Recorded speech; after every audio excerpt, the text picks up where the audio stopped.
Tonight, I will talk about IDF drafting, its importance to the cohesion, the unity of the people, and its importance for the sake of the victory in the war. At the beginning of my statement, I would like to share my condolences with all the bereaved families who lost their dear ones, sons and daughters, and to thank the fighters, the commanders, the officers, and their fighting and contribution to the security of the state. All of us salute you. I would like to wish speedy recovery to the wounded and strengthen the medical teams who are helping them to get better and rehabilitate. Today, as every other day, we are working to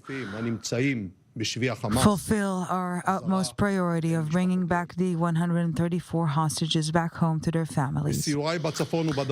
My tours up in the north and down south, I hear the voices rising from the ground. I see the bravery, the determination of the soldiers from the city, from the village, from all across the country, from all populations, from all sectors, from all ages, young fighters, for whom it's the first baptism of fire, alongside veteran fighters who've seen a war or two and volunteered with all their might. They're all fighting shoulder by shoulder with full determination, dedication, and out of a profound, deep understanding that we are in a historic moment of fighting for our mere being, for our home. The prices are grave, physically and mentally, in those who lost their life and in those who were wounded. The security forces working day and night, professionally, taking the burden of the fight to fulfill or achieve the objectives of the war, to face the threats that we are facing from Gaza, from north, from the West Bank, and in order to rise to the challenge, we must pursue unity in the decision-making of our future. I am telling you tonight, we will win this war. And I believe, all of my being, that we will embark on a new journey, a new path. But as of now, as of today, there is a national need, substantial one, of extending the service of IDF soldiers and of reservists. There is no other choice. We must protect our home. Now, during the war, when the burden on those who serve the country is increasing, I'm saying clearly, the war proved everyone must carry the burden. Mutual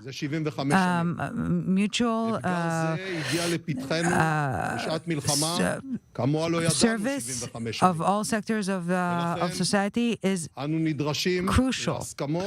And this is why we need understandings and agreements that we have yet to reach after 75 years. As the defense minister of the State of Israel, the commander-in-chief of the fighters on the ground, sending the soldiers to the fight on the ground, I'm calling on my fellow government members, coalition members, lawmakers, and the entire public. And I'm saying out loud, the State of Israel is the state of the Jewish people. The Torah safeguard the Jewish people for hundreds of years, thousands of years. We cherish those who dedicate their life for studying Torah, but without physical being, there is no spiritual being.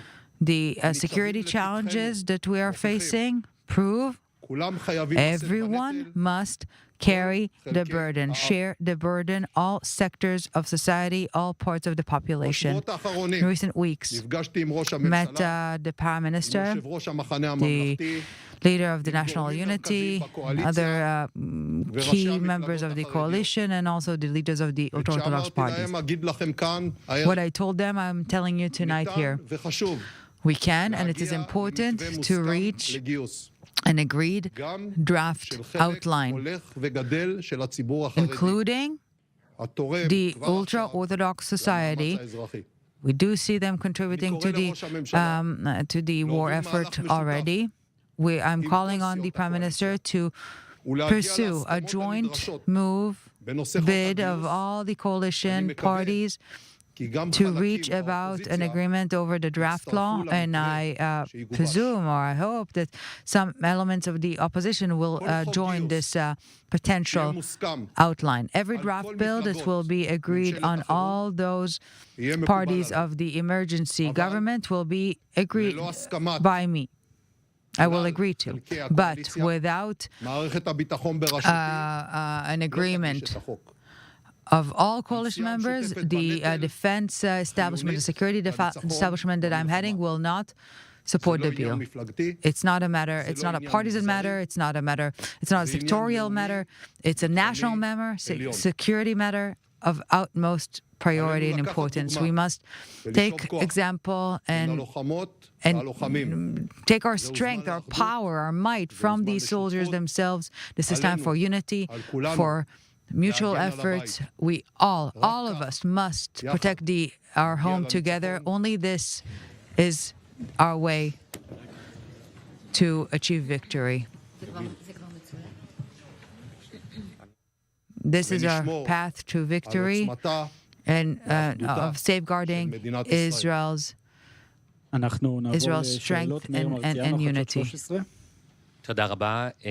המשוואה שהצבתם הייתה שלחץ צבאי you've presented, העסקה המתגבשת תביא לשחרורם של 40 military pressure will bring about the release of hostages, and this outline is discussing 40 hostages to be released. What the other families should expect, the families of the other hostages.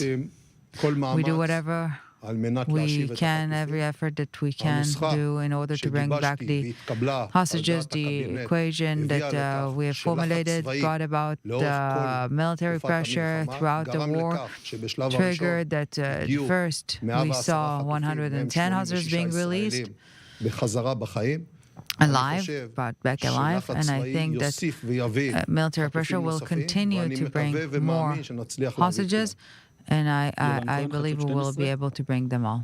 אני אשמח לשאול שתי שאלות. הראשונה, האם הכוונה שלא תגיש גם את חוק הכבדת הנטל? והשאלה השנייה ברשותך, הדרישה שלך להסכמה של כל הקואליציה על חוק גיוס משמעה שהארכת השירות עלולה להתעכב, האם זה לא יפגע ביכולת של צה"ל להמשיך לנהל את המלחמה בטווח המיידי? Undermine the bid to extend the military service. I do not think that the state of Israel, the government of Israel, the parliament of Israel will not ratify the extension of service for IDF soldiers, and this is not a hobby, this issue. On the other hand, I hear clearly from the officers, from the fighters, from the soldiers, their volunteering to the war is unconditional.